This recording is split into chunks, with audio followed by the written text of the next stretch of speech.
Assalamualaikum warahmatullahi wabarakatuh. Salam sejahtera untuk kita semua. Selamat bertemu kembali dalam pelajaran ilmu keperawatan, yaitu mata pelajaran IPPD atau ilmu penyakit penunjang diagnosa.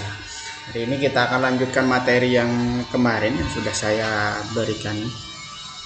Kita lanjutkan untuk hari ini. Sebelum itu, kita berdoa terlebih dahulu menurut kita masing-masing. Semoga apa yang kita pelajari untuk hari ini dimudahkan dan dilancarkan dan mendapat berkah. Berdoa dipersilakan. Selesai?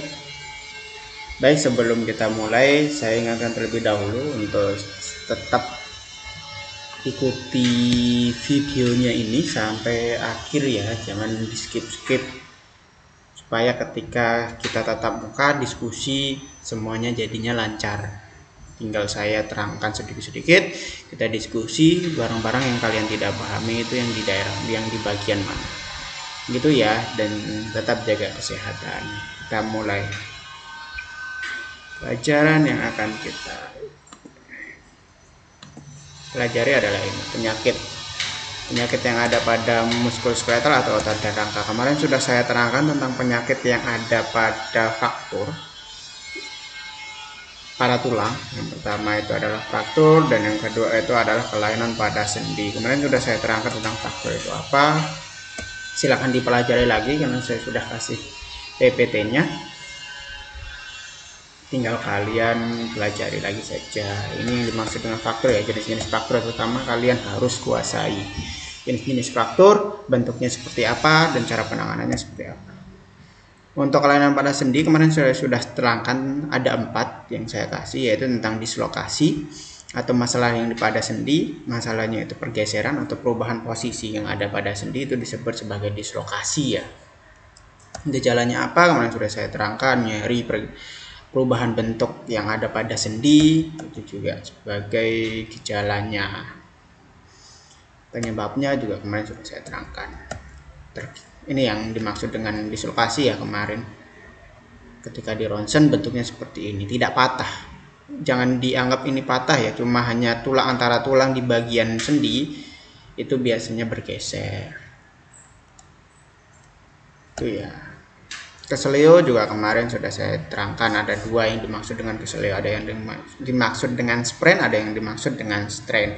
Hampir sama tetapi tempat atau lokasinya atau jaringan yang kena itu berbeda, hanya itu saja, tapi gejalanya hampir sama. Penanganannya pun hampir sama biasanya. Kenapa? Karena keseleo itu biasanya hanya pergeseran otot, pergeseran bagian di sambungan antara otot dengan sendi yang mampu menggerakkan motorik. Nah itu biasanya terjadi di daerah sana, entah itu di bagian ligamen atau kapsul sendi. Itu biasanya terjadi cedera atau trauma biasanya yang mengakibatkan sprain dan strain. Gejalanya memar, merah, biasanya seperti itu. Bengkak biasanya sulit digerakkan, hampir sama seperti patah tulang, tetapi ini tidak terjadi patah tulang, hanya memar saja, pembengkakan saja biasanya paling sering. Terus selanjutnya ankilosis. Sedangkan ankilosis ini adalah kehilangan sendi sebenarnya. Biasa kalau kita bahasa awamnya itu sendinya itu tidak ada atau hilang sendi. Nah ini hilang sendi bukan berarti langsung patah ya, tetapi tulang antara tulang itu langsung nyatu karena sendinya sudah hancur, jadinya tulangnya nyatu dan tidak bisa digerakkan. Ini biasanya contoh gambarannya seperti ini.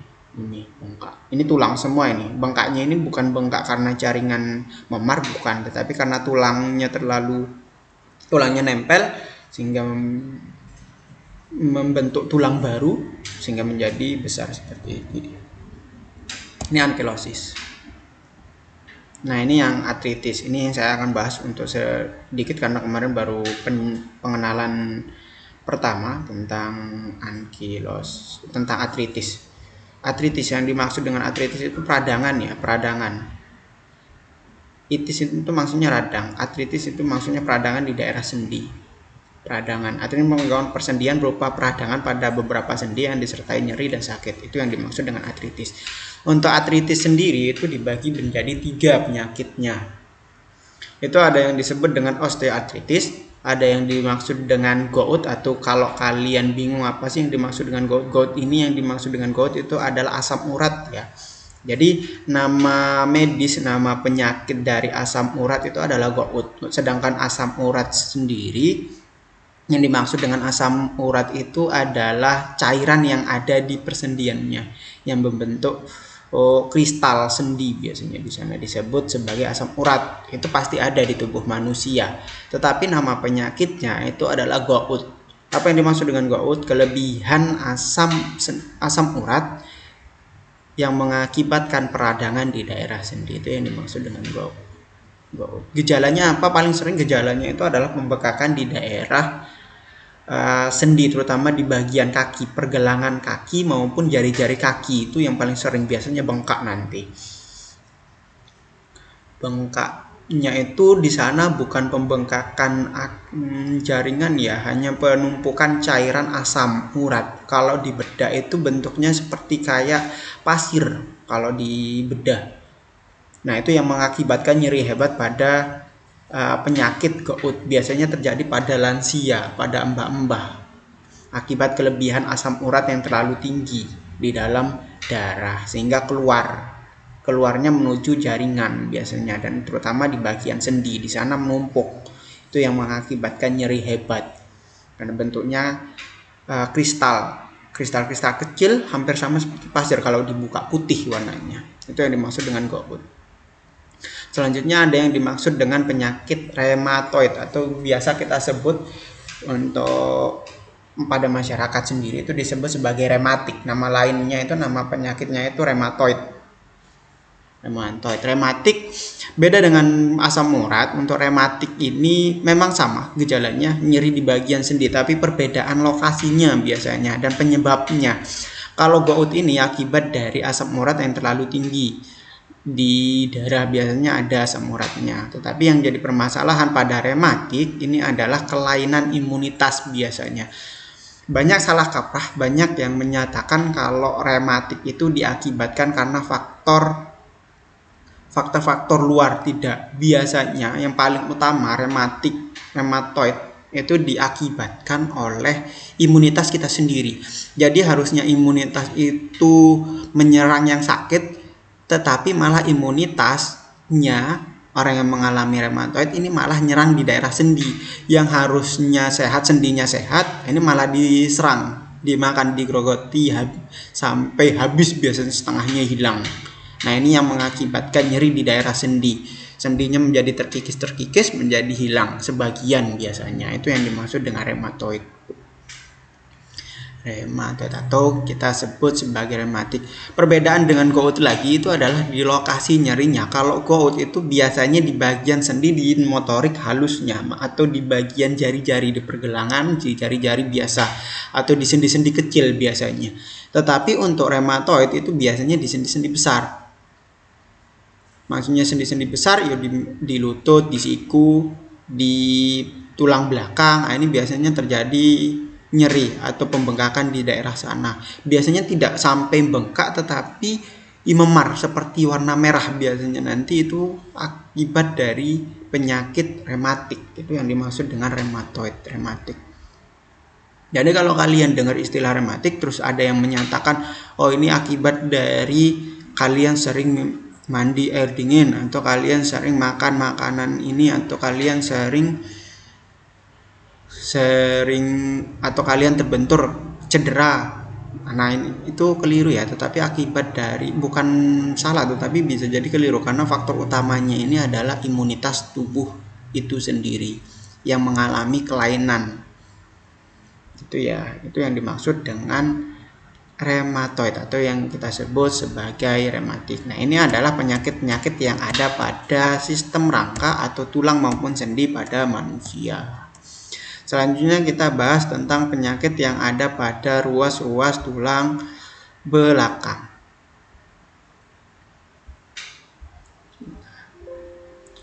ruas-ruas tulang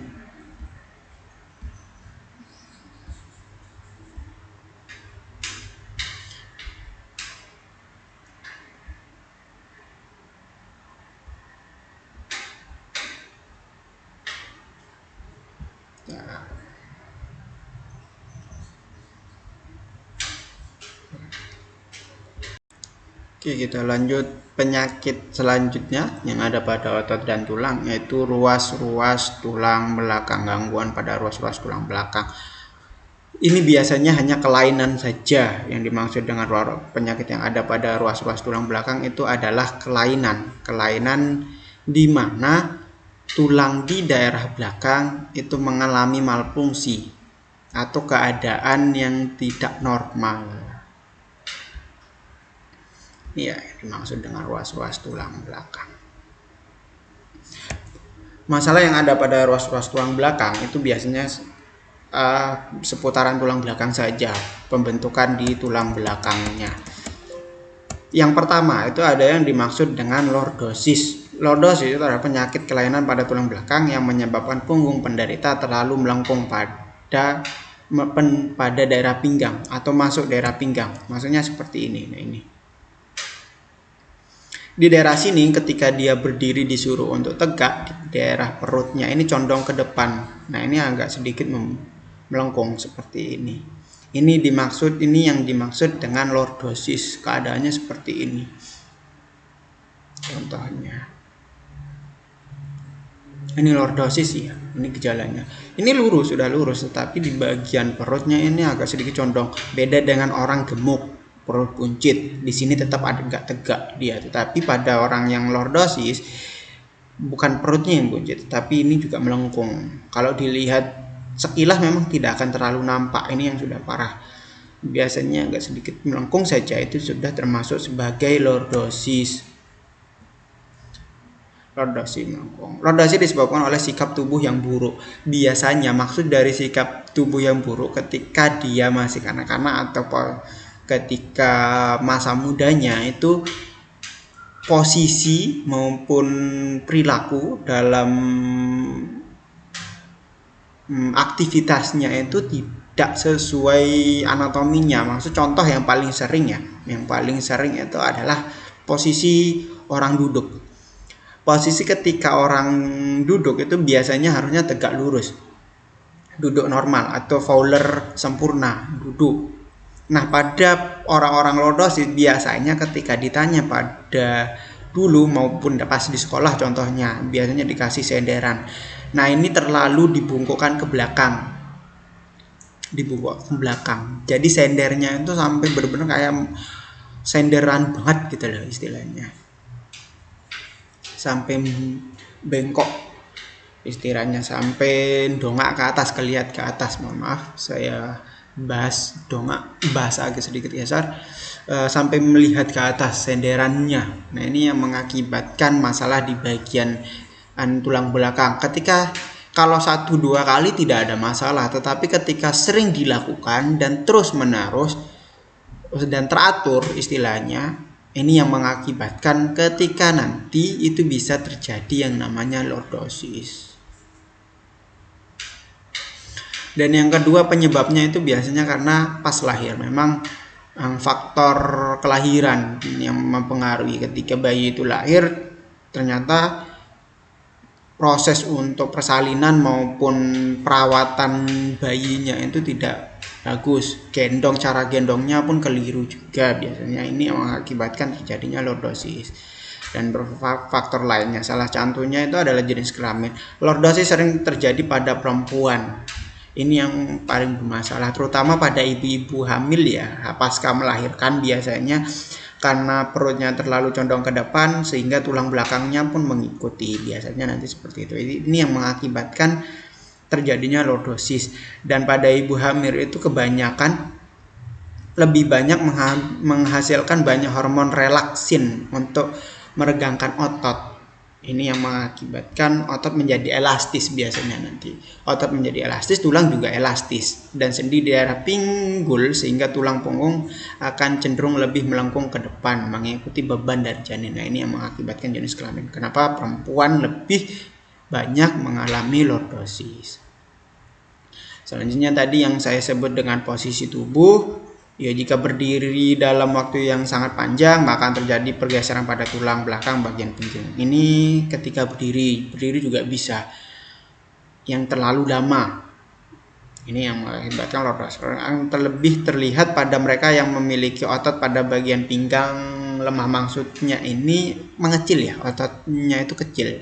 Ini paling yang bisa terlihat. Tapi kalau orang gemuk mungkin agak sedikit kurang ya untuk dilihat. Biasanya harus benar-benar diteliti untuk bagian tubuhnya. Penyebab selanjutnya itu alas kaki. Nah ini alas kaki ini biasanya kenapa perempuan juga, karena biasanya alas kaki yang sering menggunakan high heels, terutama high heels yang terlalu tinggi, ini yang tidak disarankan. Sampai ada yang berapa senti tinggi banget. Nah itu sampai yang nampak yang istilahnya itu hanya jarinya saja yang di bawah istilahnya, saking nekuknya. Ini yang mengakibatkan punggung menjadi beban di daerah pinggang itu terlalu tinggi sehingga penumpukan tulang menjadi ada pergeseran di daerah tulangnya. Nah, ke depan.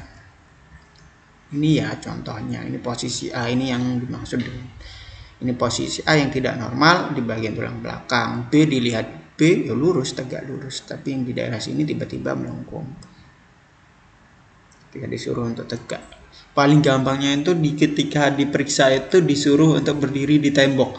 Kalau di daerah tulang belakang atau di daerah pinggang itu kan masih ada celahnya. Ini biasanya ada, kita sebut sebagai penyakit lordosis. Selanjutnya untuk penyakit yang ada pada ruas tulang belakang itu ada yang disebut sebagai kifosis, penyakit kelainan pada tulang belakang yang menyebabkan tubuh penderita melengkung ke depan melebihi batas normal atau bungkuk. Ini biasa disebut sebagai punggung kura-kura, penyakit punduk kura-kura biasanya disebut zaman dulu. Sekarang sudah agak mulai berkurang, tapi masih ada beberapa yang mengalami kifosis. Perbedaan dengan lordosis itu depan, sedangkan yang kifosis itu adalah ke belakang. Tulang belakangnya itu condong ke belakang banget. Nah, seperti ini contohnya. Ini gambarannya. Ini penyakit kifosis atau biasa disebut sebagai punggung kura-kura. Karena ini biasanya keras dan tebal biasanya di sini. Ini kifosis. Kifosis dapat disebabkan oleh postur tubuh yang buruk, radang sendi, osteoporosis. Pada mbah-mbah biasanya sering ketika terjadi osteoporosis terus bungkuk terus menerus dan lama, terus penumpukan tulang juga tiba-tiba menjadi banyak, ini yang mengakibatkan kifosis, penumpukan seperti ini. Atau beberapa faktor lainnya, namun kifosis pada anak-anak dapat muncul tanpa sebab yang jelas. Biasanya itu pada bayi baru lahir juga iya, karena genetika biasanya tiba-tiba aja punggungnya tulang belakang menjadi lebih keras dan condong ke belakang biasanya. Penyebab lain kifosis postural. Kifosis itu dibagi menjadi 3. Ada yang dimaksud dengan kifosis postural, ada yang dimaksud kifosis idiopatik, dan ada kifosis kongenital. Kifosis postural itu adalah diakibatkan oleh postur tubuh yang buruk. Maksudnya postural itu posisinya. Contoh yang paling sering terjadi kifosis itu adalah pada anak-anak yang ketika dia tiduran sering bersandar di bangku, terutama pada anak-anak usia sekolah biasanya. Sandar nulis sampai benar-benar bungkuk banget. Nah, ini yang ketika terjadi terus-menerus, ini yang mengakibatkan posisinya seperti ini, biarpun tidak sampai separah ini ya. Tidak sampai separah ini. Nah, ini dimaksud dengan kifosis postural. Dapat pada orang tua, namun sesungguhnya kelainan itu terjadi karena kebiasaan sejak remaja. Para harus mampu mengoreksi sendiri punggung yang bungkuk agar tidak mengalami kifosis postural di kemudian hari. Ini yang tidak diharapkan biasanya pada anak-anak. Makanya kalau kalian nulis, jangan sampai terlalu bungkuk atau melihat bukunya sampai dekat, terutama yang matanya minus. agak sedikit dirubah postur tubuhnya, agak sedikit tegak. Sedangkan kifosis idiopatik ini penyakit Scheuermann namanya. Penyebab pasti kifosis idiopatik belum diketahui memang, tetapi biasanya disebut sebagai pesakit Scheuermann. Namun faktor keturunan sangat mungkin turut berperan serta, biasanya karena ada pada orang tuanya atau mbahnya biasanya pernah terjadi penyakit kelainan tulang. Ini bukan karena osteoporosis atau penyakit-penyakit genetika yang lain, tetapi biasanya karena memang ada kelainan di bagian tulang, entah itu orang tuanya pernah ada kanker tulang, biasanya bisa penyakitnya ini muncul. Kifosis kongenital disebabkan oleh kegagalan pembentukan tulang punggung yang sempurna. Maksudnya ini adalah harusnya pembentukan tulang yang sempurna itu adalah lurus dan tidak lebar ya, tetapi pada kifosis kongenital ini tulangnya membentuk seperti piring, lebar dan agak pipih, lebar ke atas. Ini yang dimaksud dengan kifosis kongenital. Kifosis. Terus selanjutnya penyakit pada ruas-ruas tulang belakang itu ada yang dimaksud dengan skoliosis. Ini yang paling sering diderita oleh perempuan. Perempuan ini yang paling berbahaya, skoliosis yang paling sering. Untuk lordosis dengan kifosis mungkin agak sedikit jarang untuk sekarang, tapi untuk skoliosis ini paling banyak. Skoliosis ini adalah terjadi akibat genetika, paling sering itu akibat genetika orang tua, kelainan tulang ketika lahir. Nah ini yang paling sering. Kelainan pada rangka tubuh yang berupa kelengkungan tulang belakang, lengkung. Kalau kifosis dengan lordosis itu ke belakang maupun ke depan, tetapi skoliosis ini menyamping. Sehingga biasanya skoliosis disebut sebagai penyakit tulang es. Jadi tulangnya ini bentuk seperti es kayak gini. Kalau seseorang yang mengalami skoliosis ketika menggunakan baju ini tidak akan nampak, benar-benar tidak akan terlihat. Tetapi berbeda hanya ketika diperiksa atau pasien itu bungkuk, biasanya tulang di bagian belakang itu akan terlihat menonjol. Itu skoliosis.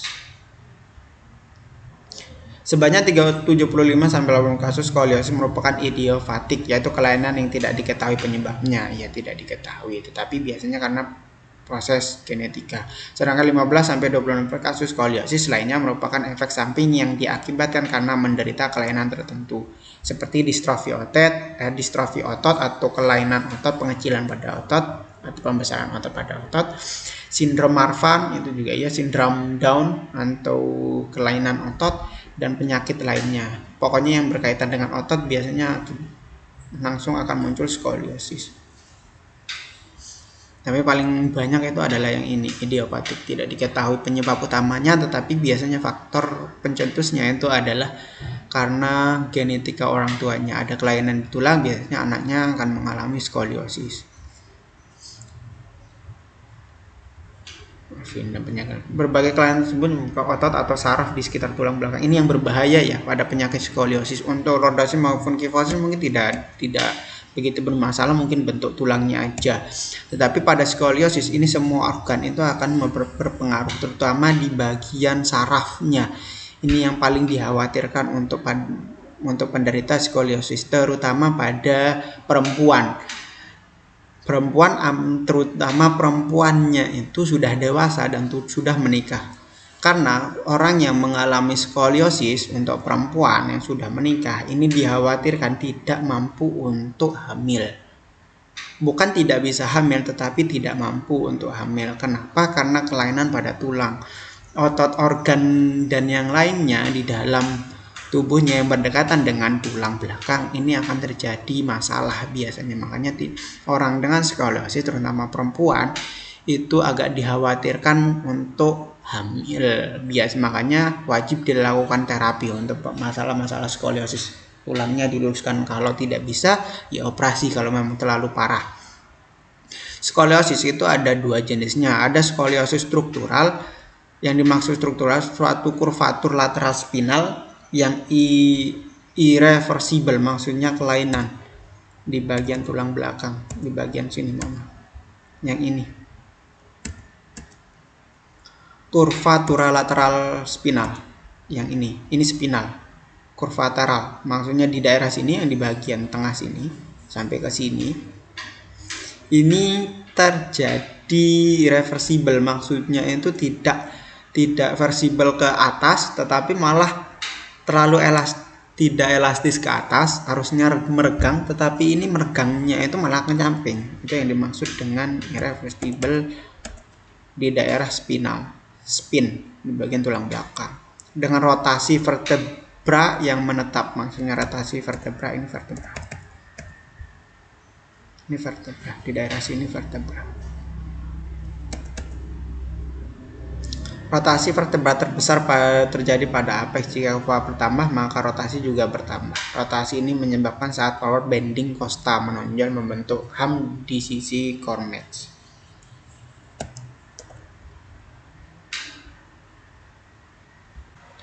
Baik, ini saja untuk video kita hari ini. Besok kita lanjutkan lagi untuk pembelajaran selanjutnya ya. Jangan lupa tetap belajar biarpun videonya singkat. Silahkan kalian baca lagi PPT-nya. Jika memang ada yang tidak dipahami, silahkan langsung bisa ditanyakan langsung ke saya ya. Untuk hari ini cukup sekian videonya, saya akhiri pelajaran kita hari ini. Semoga bermanfaat. Dan jangan lupa tetap jaga kesehatan, tetap semangat belajar melalui daring sebelum kita tatap muka, dan jaga kesehatan. Saya akhiri, wassalamualaikum warahmatullahi wabarakatuh.